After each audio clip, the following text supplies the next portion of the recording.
All right, welcome to Growing Together, a podcast of Central Presbyterian Church. This podcast is about learning to grow together as a family united to Jesus. So, in many ways, this podcast is not unlike being at a family dinner table, around a fire, or any other places families gather. So, welcome. Take a seat and let's get going.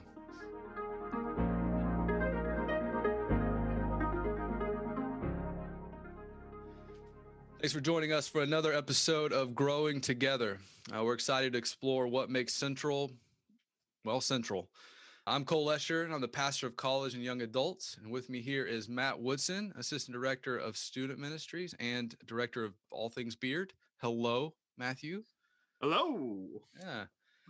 Today we have with us Taylor Bruce, Director of Student Ministries, and Ari Dayoub, Student Ministry Coordinator.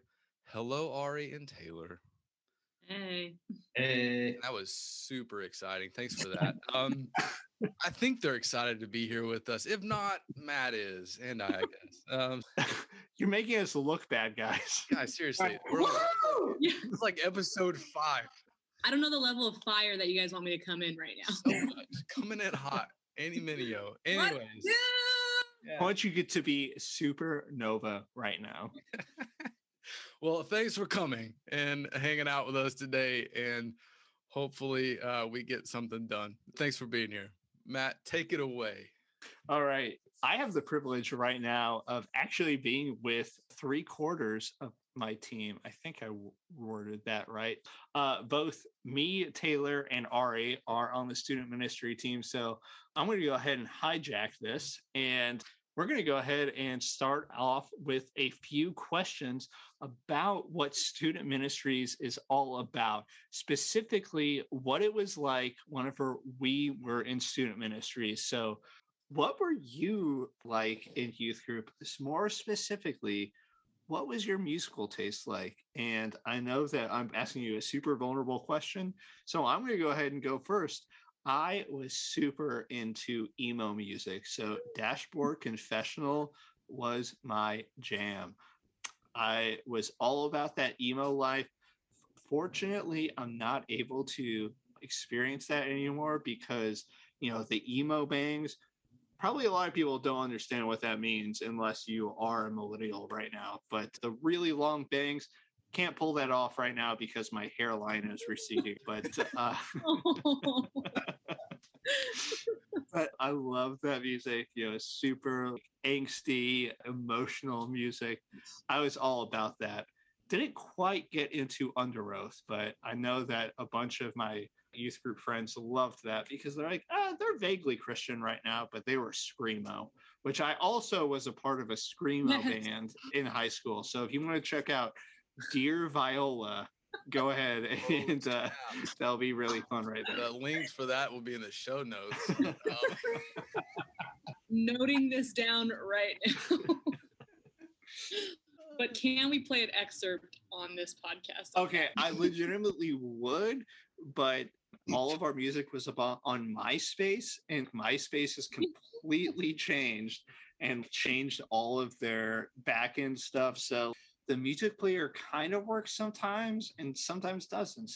Unfortunately, can't play that. Pretty prolonged discussion there. Yeah, Sweet Viola. Dear Viola. Oh, sorry. Come on. Come on. Dear Viola. You heard it here, folks. Yeah. So we're talking about music, huh? So we're talking middle school. I was rap. That was it. That was what I did. In high school, when I became a Christian, I had to pretend I didn't have any more rap music because it was not okay to have anymore because I was now a Christian. So I don't know if any of you had to give away your Eminem CDs, but that was a real life story for me. By giveaway, I mean, just put it under my bed. But yeah, that was pretty much mine. I was into rap. When I was in middle school, I thought I was a DJ. So I thought it was super cool. I was not. I wasn't. Yeah, I've tried to play 1,000 instruments. I've never been in a band. I'm not as cool as Matt, but I like music. Not many of us are. Dear Viola. I mean. For some reason, I got into Run DMC for a little bit. So for some reason, Well, For great I don't reasons. know how it came about. And I think also being from California, Tupac was naturally just in those playlists. Oh yeah. But as a middle schooler, I had mentioned this to you guys earlier, my parents wouldn't let me listen to anything outside of Christian music. And there was this one song that came on, and my mom thought it reminded her of her relationship with the Lord. And so I would just look for music like that to try and introduce non-Christian music into our household and pave the way for my younger siblings to be able to listen to stuff outside of Christian music. It was really being a martyr in that moment, you know. It's a rough life. yeah, for me, when I was in middle school, I was really into Creed. Ooh. Like- Okay. Yeah, all right. Yeah. Can you take me higher? Yeah, that's right. Because they were vaguely Christian, and that was kind of the thing in my household too. Was like it had to be Christian music, and then so in high school, I would go through this cycle every year. Like I would come home from camp, and I would sell all of my CDs back to the local record store, and then over the course of the year, I would slowly let other things kind of come in that weren't Christian at all, and then I would go through the same cycle. But in high school, that's when new metal came out. So like Linkin Park and all that. So I was in my angsty teenage years. That's what I would listen to. I did listen to Screamo quite a bit. Actually, that was kind of my jam. And I always make fun of my wife because she said that her favorite band was Korn. Far from the truth. But I actually did like Korn. But that was like a big like the parents can't know about that one. That was and although I did discover there was a point where like Ari, kind of in the same way you were talking about how like you were trying to like slip in like music that your mom might like. I discovered that my dad enjoyed classic rock. Oh, okay, here's some like non-Christian music that's decent that we could maybe listen to. So I got into like Pink Floyd for a bit there, even though I had no idea what they were talking about. I don't think anyone has any Neither do idea I. what That's Pink why, Floyd is talking about. I tried to watch the movie The Wall one time, and I was like, "What are they smoking?" What is happening here? I think they're just British. I mean, I think that was the problem. Yeah. Well, I think because my dad grew up with old school gangster rap and oldies, we would get glimpses of those. And so I always kind of felt like, wait, but you still listen to this stuff? How come we can't listen? But like, you know, we knew it when he would listen to it or jam or something. Well, I'm at the point now where I'm buying records. I got a record player for my birthday, and I have all these records I want to buy, but like I can't listen to them with the family. So it's like, I guess I'm just not going to listen to those anymore, at least on record. So anyways. So I feel like we've actually probably got a pretty good idea of who all of us are, simply from our music standpoint. So yeah, I just want to transition into talking about what the pandemic is like right now and how that has just changed our lives, changed our kids' lives. How has the pandemic changed youth ministry right now for you guys? I'm new even still, so that's even part of it. Trying to like jump into this position in the middle of the pandemic has made it really weird in a sense.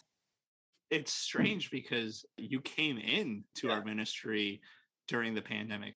And there's like a whole group of kids I feel like that I haven't even met. So yeah, I don't know, it's just kind of that. It just feels weird. And just in the general sense that like high fives, I really miss high fives. I think that's real weird. Yep. Well, what was it? I think you said something at the beginning of the pandemic. It's like, I had no idea how much I loved touching my face until people started telling me that I couldn't. Yeah, I didn't know how much I actually touched my face during the day, but apparently that was my wife be like, "Stop it!" I'm like, I didn't know I was doing it. So Legitimately, the other day I left the store and I went to rub chapstick on my lips. Like it was one of those that you have to dip your finger and then rub your lips. And I was like, oh no. For some reason, my thought was, I'll just put sanitizer on my lips. And I'm like, we're just going to pray over this situation. It doesn't make any sense. that's great. Yeah, I think that youth ministry in general is like there's so many different components of it. There's teaching and there's music, but then just trying to figure out how to play nine square. It's this really unique challenge. I mean, maybe it's just because that's what I do that is very different from the rest of ministry that we're kind of having to figure out. Yeah. I feel like too, like even having to pivot digitally sometimes, kids are already doing that so much of the day that I don't want to ask them to do it more, but I also don't know how do you connect without, I mean, it's been a good problem to kind of troubleshoot, but Yeah. even that, it's just really, really narrow, like what ministry looks like. Yeah. We've learned a lot and what our folks need, even I think through college students right now. Some of them actually connect more than they ever had been because they're in need of that community. When they had it all over the place, they were like, I may go to church, I may, whatever. But when they don't have it, they're like, I know they're meeting, whether it be virtual or not, I know they're meeting. And so you just know that there's the pursuit of that. I mean, we learned a lot about technology. We learned a lot about how we can and can't use it. We also learned that technology is not the answer, that our society always kind of like steps towards, if we get this tech or if we can do this, like then we'll arrive. And now if we realize that that's not going to fix our problems, it's not going to fix a lot. We need human interaction. Yeah, absolutely. Yeah. That's a good reminder of, we live in such, grandma over here, we live in such like a digital age. And like genuinely, I love technology. It's convenient, it's helpful, and it comes with its own slew of cons too. But I think what I'm realizing just in the age of COVID and right now, like it just doesn't cut it in the ways that being with someone fills, and I think, I don't know, not to get over spiritual, whatever, but like that is really how the Lord has designed us. And so whether you're someone who doesn't like to be around big crowds, you still have that one person who you get with regularly, or like you do love being around big crowds. Seeing and talking to someone over Zoom or FaceTime, that's great for a time, but that's not how the Lord has designed us to be filled, Yeah. And I think that's, for me, what's been hardest with youth group is we are all in this place of like, we need to be mentally checking in, or like checking in with our students and even each other and how we're feeling emotionally and mentally. But then you're restricted because you can't get with people, especially if someone's not feeling comfortable or you yourself don't feel comfortable. Mm-hmm. And then I get overwhelmed by that. So I'm like, well, I guess that we're just never going to get together. Like, because I think I operate so relationally. I'm trying to figure out where we do that well. Yeah. Another thing though, so that's been the challenge of it, but what has surprised you in this moment that's given you kind of a glimpse of hope of, hey, this is something I completely didn't expect, but has given me a good kind of window into what the future is going to look like, whether we're in a pandemic or not, or whether we're post new normal, post pandemic kind of weirdness. What has surprised you? What is exciting you? So something that we've implemented recently is just kind of having a little bit more of a contemplative aspect to our weekly programming. So having times of prayer and scripture reading, and just in general, everyone has kind of had to learn to slow down and check in and learn what they're experiencing right now, but then also to listen as well, which has been a really, really awesome experience for our students to begin to learn those practices of what it means to be still and know that the Lord is there in the moment right now. Yeah, I think it's been so, at least for me, like it's been so important because I don't know how to be in the quiet.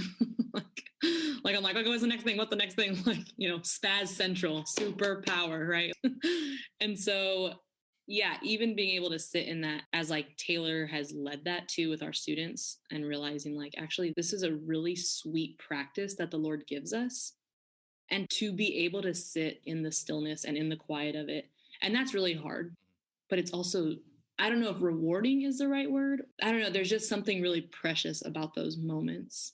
I think that has been just a really sweet gift that God has given in this. Yeah, I would kind of tag onto that too. In broader like American church culture, there's been this move, and I think we're moving away from it, but there's been this kind of like entertainment factor with church stuff. And it's like, how entertaining can we be? And that's how we're going to draw people in, almost kind of this downplaying the efficacy of just simple spiritual practices and how we actually are wired to need those. And, we're such an entertainment saturated culture and all that we need to be entertained, not to overuse that word, but I think it's been a good reminder to me because I even struggle with that too. It's like, kids aren't going to want to do that. That's not something cool. There's nothing digital about that or whatever. But it's been neat. It's not like we've had, 30 kids show up to a contemplative prayer service thing, but the ones that do come, it's been really neat to engage with them and actually kind of check in at the end and say like, hey, how did you feel about this time? What was this thing for you? And to hear like, I didn't really know this about prayer. I didn't know this about this thing, or like to do a Bible study and just, hey, here's what it looks like to actually dive in deep and for them to participate. And it's not earth shattering, but it's just kind of that reminder that these are the things that are timeless and, kind of almost be thrown in this place of having this idol of entertainment. Very few churches look great online. Like it just is. Yeah. Like, try as hard as you want, best audio engineering, best video, everything. And, if you're not working with, $bajillion budget and whole camera crew that's professionally trained, it's just not going to look or feel the same. Like it's just not going to be the same. And so there's just kind of this reminder. I think Cole, what you said is right. Like we can't keep moving in this way of technology necessarily. Not as bad, but there's something that's really sweet about being together and, and these other things that are true regardless of what medium they come through, whether we're doing a prayer thing over Zoom or we're in person or whatever, it doesn't matter. It's like that thing is such a piece of our makeup that we crave it and need it. I'm looking at my shelf right now of how many books that I had that were like the elimination of hurry or all these different things that are happening. And it's just interesting how you've kind of been forced into not hurrying anymore. It's been difficult. I feel like there's a withdrawal in it. Yeah. Okay. Well, one of our questions is like, what was your last Google search that would tell us about you? Or if you just think of something like, this describes me, this is me. Do you have anything that you would want to share with us? A lot of my Google searches, I tell Matt and Taylor this all the time, is what does such and such mean? What does this word mean? What does that word mean? I feel like Google has really missed the mark on my timeline sponsoring like the dictionary or something. I mean, yes. So it's the first time I think I've seen the internet like fail in that way. So it's okay, guys, if you don't know what a lot of words mean. Yeah, spelling is a real deal on Google. Yeah. For me, this probably isn't much of a surprise for anyone that knows me pretty well, but I love cats and I love YouTube. I mean, I have a cat in my lap right now. It's one of my most favorite viral videos, like maybe within the past like 2 or 3 years, has been the Zoom cat lawyer meme, where there's these lawyers that are litigating over Zoom, and one of the lawyers accidentally has a filter that makes him look like a cat, and he is I'm not a cat. yeah, exactly. I'm not a cat. And he's kind of frantically trying to figure out how to undo it. So it kind of just encapsulates my love of cats and internet culture. And actually, the guy himself took it like a champ and was actually really glad that he was able to bring joy to everyone in the midst of that. My favorite thing is he was like totally legit with just going forward with it. He was just, we'll just go through the rest of the litigations with me as a cat. I don't care. You know what? That kind of confidence is goals right there. Okay. And he was like, I'm going to win this either way. So he's like, sorry, judge, but I think that you actually can take me more seriously.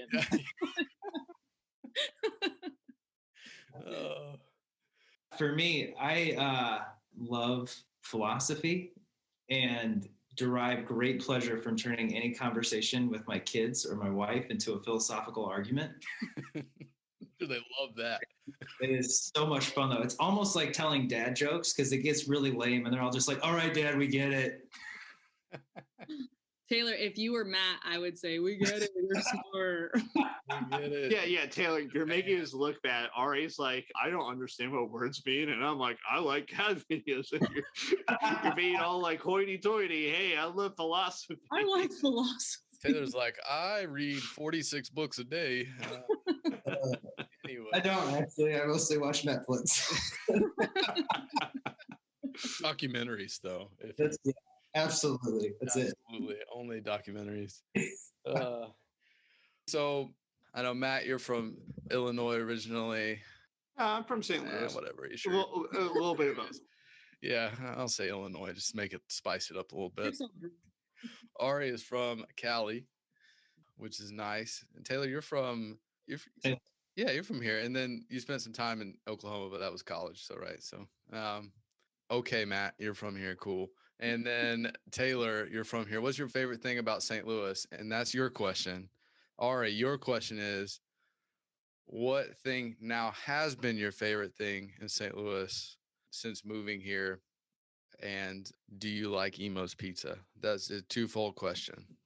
Oh man, could I lose my job over that second one? We've already had a debate over this, and it wasn't positive. I think, and this is going to sound so basic, I think my favorite thing about St. Louis really is the fall. Okay, so I lived in the high desert. People assume that if I say I'm from California, I'm from San Diego. That is not true. We literally called it the Antelope Valley / the high desert. It was, I want to be careful in how I use my language on here. Basically, it wasn't nice, the nice part of California. So moving to St. Louis, I remember driving in and going, oh my gosh, things are so green. Look at all these green trees. Things are alive. Yeah, whoa, there's no tumbleweeds running through here. Like, that's crazy. I'm always amazed at how vibrant the colors are when fall comes. It's like I'm seeing it for the first time every year, which is really cool. And then I thoroughly enjoy the winter and the snow.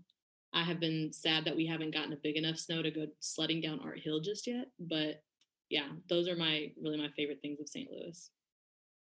Emo's Pizza. Please don't fire me. I enjoy my job. I don't enjoy Emo's Pizza. Amen. I'm sorry. Taylor, what's yours?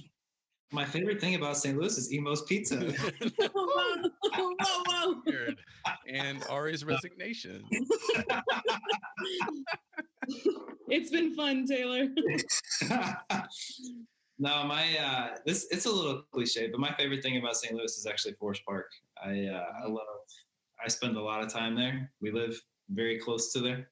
And when I was a kid, I lived like further out. And so any trip to the zoo or Forest Park was like a Saturday thing that we did. And so my wife and I both said how much we love that. Like, that's just kind of a part of our lives now. Like, it's just a regular thing that we do. And I mean, that's been that way for 12 years now, and it hasn't gotten old. So nice. I just really love that park a lot. I know people will say Tower Grove, and it's pretty, but I just love Forest Park. Forest Park is beautiful. Well, I like the food trucks in Tower Grove. Like, that was the first Friday. I mean, Yeah. But it was before pandemic, so I don't know what that means. But That is pretty sweet. yeah. But you, Matt, what's one thing that you're like, this is the best? You've probably answered this in every one of them, so you gotta get something new. No, I haven't answered this because this is actually part of my team right now. So, yes. So Forest Park is definite.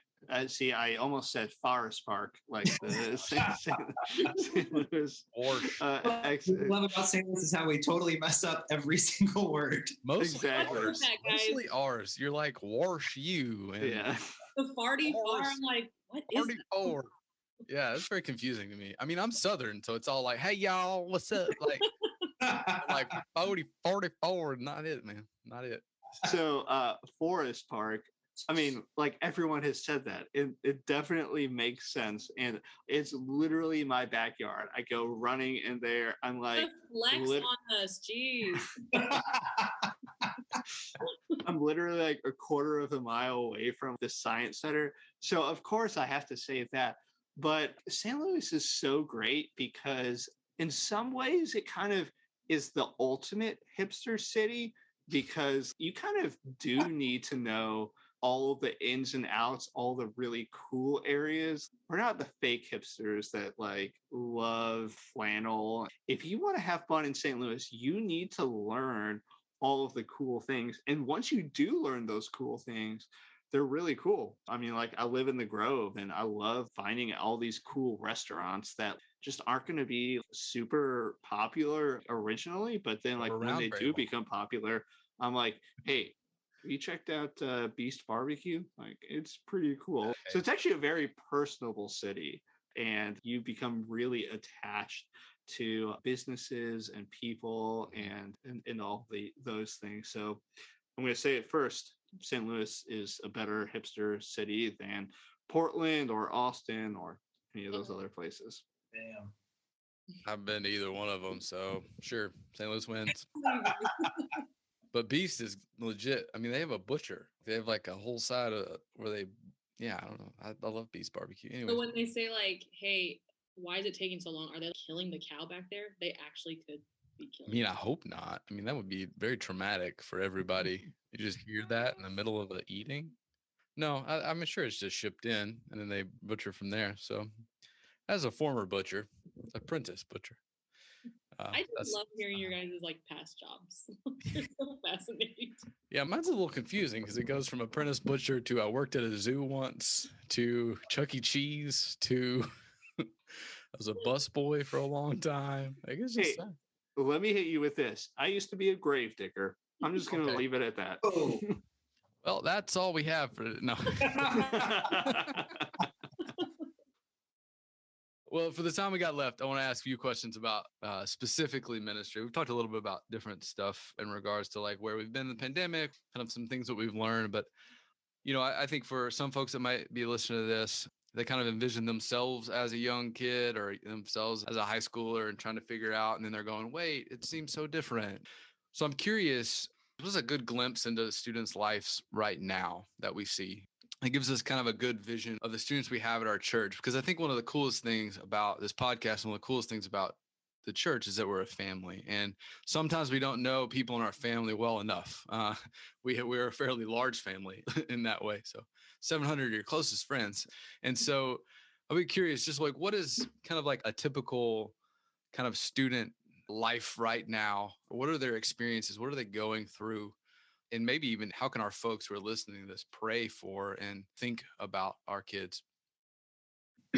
I'll let Matt and Ari speak a little bit more specifically to our students because I'm still getting to know them. But I'll say two things. One, I'm incredibly impressed with how well I feel like kids have adapted to this life. I mean, not wanting to overlook the kind of the hard part of it too is that being isolated and being at home, there's been a rise in mental health issues amongst kids. And it's been really sad to see that. It's like, I don't know that we as a culture necessarily really understand how important that is. You know, I kind of think it's just kind of part of it. It's just part of this time that we're in, unfortunately. But it's been good to see kind of just their resilience. And I'm excited to see in like 5 or 10 years, looking back on this time, how this has actually shaped these students as they become adults and they start having families. You know, you talk about like the greatest generation or whatever. And usually when I think about that, I'm thinking about like super old people who aren't even really alive anymore. But remembering that at one point they were also teenagers and they went through a lot of this stuff as well. And it shaped them. So that part kind of excites me. Yeah, like a forced resiliency to some extent. Yeah. Yeah, sometimes it just codifies. Like it becomes, this is who we need to be, even in the midst of the struggle, right? Even in the midst of the mental health concerns and conversations. And at least we're talking about them. Like they're not hiding them this time, you know, it's very interesting. So there is this deep resilience that I think this generation, especially of younger folks, will embody later, even when some of the critique of them is they're not resilient. And I'm like, actually, you're going to see it. It's going to be fruit out of mayhem to some extent.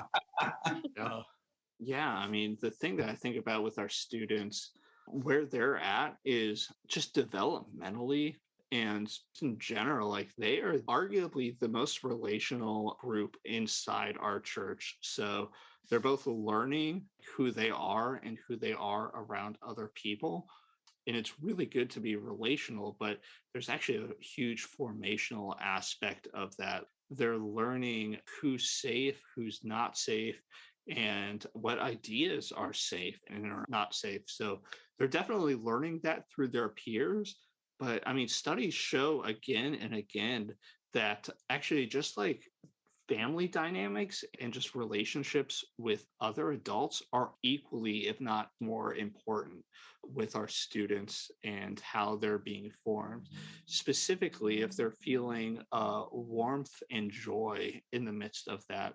Yeah. At one point, I heard someone say that middle schoolers tend to be like puppies. They're always asking questions like, is this person going to like me? And then whenever they do find that someone is going to like them, they get really excited. And then high schoolers are like cats. They're like, do I like this person? Does this person share the same values of me? And whenever they do learn that, then they do really latch onto that person and actually intensifies their love of the same things that other people do. So I think one of the roughest challenges is just seeing people regularly and understanding that formational aspect of it, and just really small things like cards and phone calls and times with just playing video games. Those seem really small or insignificant, but that's actually playing a huge formational aspect in these kids' lives, and not just socially, but spiritually as well. Yeah, I have such mad respect for you guys for being teens in today's world. Being a teen at any time is really hard. And then adding on everything that's going on with social media or everything that comes along with that, and then learning via Zoom, that is just a whole other beast. And so my respect for our students has just really gone up so much more because they're still doing what they need to do and some, which I think needs to be said. Our students deserve more respect. God has created them to also be influential. And I think it's important enough that the Bible talks about not being like shown away because you're young, and seeing them really does speak to that. I have been so impressed with our students, not because they're just checking things off, but because of the ways that they're doing it and even the ways in which they are showing we are resilient and there is beauty in that, Yeah. So I was thinking about this question while you guys were talking. I did youth ministry for a number of years as well. One of the things I found working early on in youth ministry was as a newly married guy who didn't have children yet. I had a dog, but that didn't count. And I didn't really understand what parents go through, right? I kind of had the theories of it, right? And as a parent now, fast forward some years, even with my 5-year-old, I'm asking these really hard questions now of like, okay, who's he going to be? How can I help him develop well? All these things. And at some point, I'm going to be asking you guys to help me with that as well. I am curious for the parents who will be listening to this.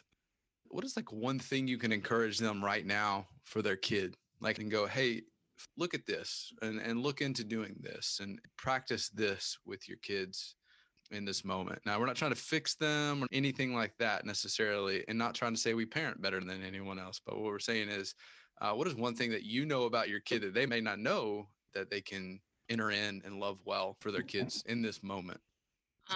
As someone who's not a parent, I very, cautious in saying this. I know that probably one of the most meaningful things, and this continues into adulthood, is like the gift of being pursued. There are obviously times where you and your student know right now we are not getting along, or maybe you're getting along great and that's fantastic. But like continuing to pursue your student, especially now, I think is just so important. And if one way is not working, try another way. And if that way is not working, try another way. And it's not for any reason like your kid's going to come back in 20 years and be like, thank you for continuing to pursue me. Like you don't do it for that reason. But Don't expect that. Yeah. Sometimes I have dreams of our students coming back and doing that. But really, like, I think God has put this desire in us to be known. And that's why our relationship with the Lord, when you really know what the gospel is and what he did for us, it's because God knows us better than anybody. And when your parent is doing that and saying like, I might not even be doing this right, but like, I want to know you and I want to love what you love and be interested in what interests you. I think that speaks and says more about how you value them than just trying to get them to say like, hey, I'm still around. I don't know, parent, but No, I think that's great. I was actually on a call earlier with a group of folks. We're at the end of the meeting and somebody had to take the notes and, they're like, you're going to turn those in today? And she goes, no, I'm going to be completely unreachable for the next 24 hours. She goes, because my 19-year-old's home and it's her birthday and I am so excited to celebrate it with her. So like, there's going to be nothing that can tear me away from that. I was getting emotional because I was like, oh, that's beautiful. Yeah. I don't know if I'm doing that right now. Man, I got to step it up. It was beautiful because I know, even working with the college students I'm working with, they're finding a surprising connection at home. They didn't expect to love. Like they want to be home. I mean, I had one student who was frustrated that she had to come back to campus because she was like, I just miss my mom. And I'm like, oh, you weren't saying that last year. Yeah. You weren't. And now like you've seen the beauty of community and relationship, and it takes on different stages, right? Each stage is very different. Yeah. It's almost like that Will Smith song, parents just don't understand.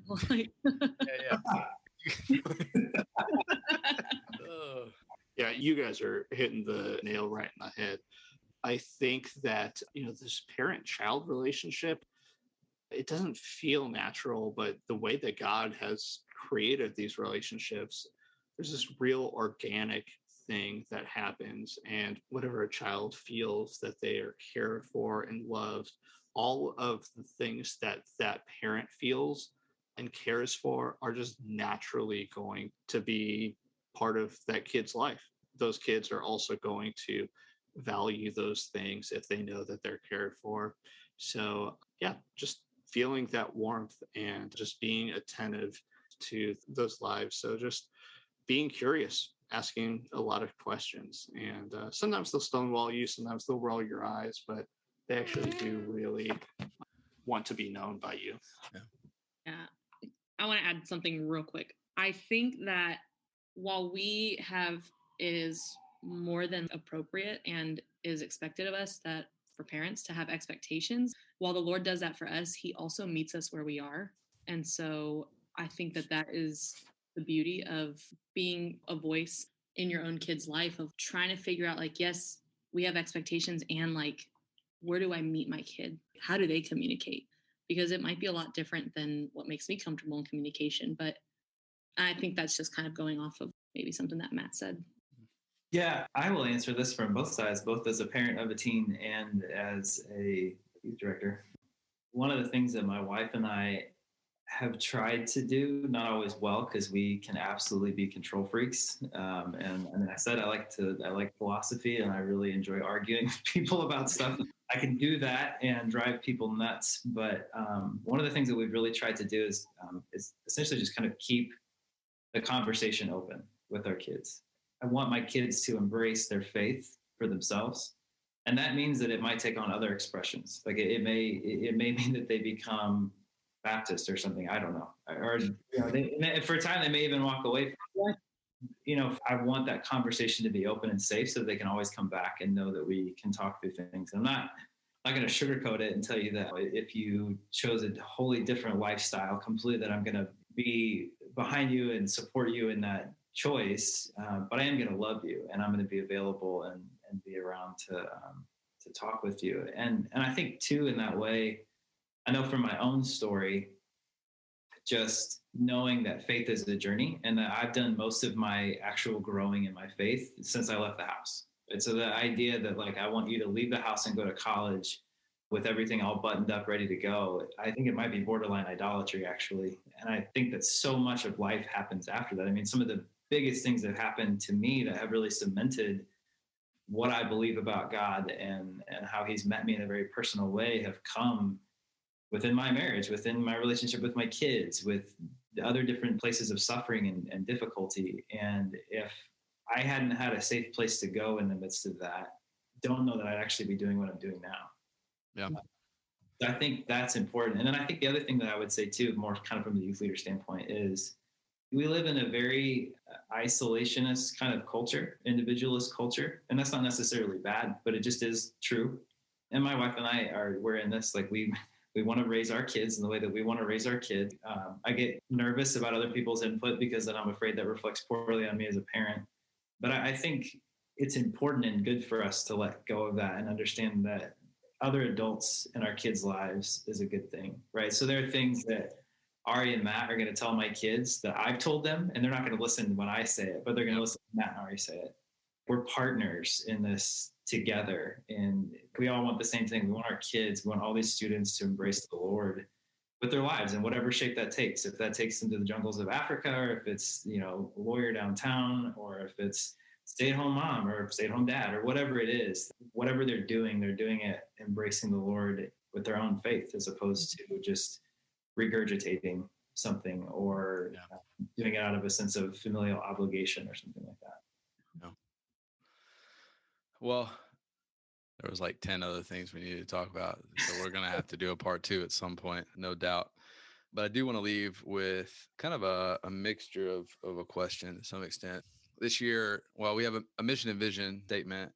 We also have an annual mission and vision. So like, what are we trying to do this year? And part of that is intentional discipleship and evangelism. And that's going to look at a bunch of different ways in different divisions and different areas of our church.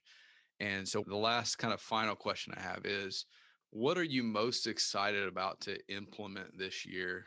What is something that you're looking forward to pursuing, caring and loving our students, even in this weird time, right? Shepherding them while in this weird time to maybe a less of a weird time. Being a teenager is weird in and of itself. Everything's just a different weird. But what are some things that you're really excited about coming up that may be in line with the mission and vision? Or what are some things you're really excited about pursuing this year? I think student ownership, of the ministry, in a sense, like giving them a lot of places to really be in charge of what's going on, kind of allowing them to have a voice and to just be really involved, from music we play to the games we play to, sharing their stories with each other through different things. I think that kind of giving, even older students the ability to kind of disciple some of the younger students in that way. For me, I feel like that's one of the things that we've been working on a lot. And I feel most excited about kind of seeing, as we've sort of kicked these ideas out to the students a bit, it's taken a little bit of encouraging, I think, in some regard, but to see them kind of get excited or embrace it even just a little bit has been pretty cool to see. So I'm excited to see that happen more and more. I agree with Taylor. Thanks, Matt. Good job. But I would also, the little plus one is that they would really experience joy in the midst of that. And that's what we're trying to highlight for the rest of the year, that serving and worshiping and being a community is a huge source of joy that we really need. Yeah, I think we have maybe gotten, this is going to sound weird, but like an advantage in COVID, in the sense of, because we're all longing for community again, regular community. I think that kind of gives us like a foot in the door, affirming, this community is important. Not in a like, so come to youth group kind of way, but how do we, as different generations and as your leaders, and even the other people who are your leaders who are older than us, how do we be in community together and really experience the joy of the Lord? Because we're all walking alongside each other in this, right? Like, in learning who God is, you could be 80, and that's the beauty of who God is. We're always continuing to learn that. And so I guess in this season, I'm really excited about being able to walk alongside our kids and just even see like what this season produces. I'm excited to look, kind of as we go, this whole podcast growing together is this concept of how do we, as this massive family, grow together. And there seems to be so many divides between us, whether generational or whatever. And I'm looking forward to us figuring out how to break down some of those and actually grow together with one another. And how do we integrate students better into the life of the church, that there's no arrival point, but you're just here, like you're a part of the church. And, that goes for anyone. And so I'm excited for that. Well, YouTube channel's coming soon, right? It's on its way. It's here. Oh, it's here. It's here. I saw the video the other day. I saw it before everybody else. Sneak peek. So, go check that out. What is it called? Student Ministry. What's the title? Come on. It actually probably would be good if I knew the name of it. I think it's. I also was like, I don't know. Sponsored we can by edit this YouTube part out, channel right? that doesn't have a name. Yeah, wait. Let me. Is it? I'm pulling it up right now, and yes, we definitely need to edit this part is out. really embarrassing. Yeah. Wow. It's okay. No shame, guys. Just let it be. This is it. It is Central Pres students. Central Pres students. There yeah, you go. You heard it first here. Yeah, we heard it first. After a while. Yeah, this is new to all of us today. After a Google. Oh man. Well, yeah, this has been great. I'm thankful that we got to get together, and there'll be probably plenty more of these. And I'm thankful for the work y'all do with our students, and I'm thankful for your perseverance in the midst of where we're at. Anybody who we've talked to, I mean, thinking of the early childhood and kids and all of that, like figuring out how to connect with families. I mean, it's difficult. And, I know our family has been grateful for the work that the Family Ministries Division has been doing. And I know that many others are as well. And so it's good to have you on the podcast, and we'll do it again soon. So, the ending here is just, I'll see you later, I guess. We'll see you next time. Thanks for coming. Paid advertisements and all. Anyways, all right. We'll see you guys next time. All right. See you. Bye.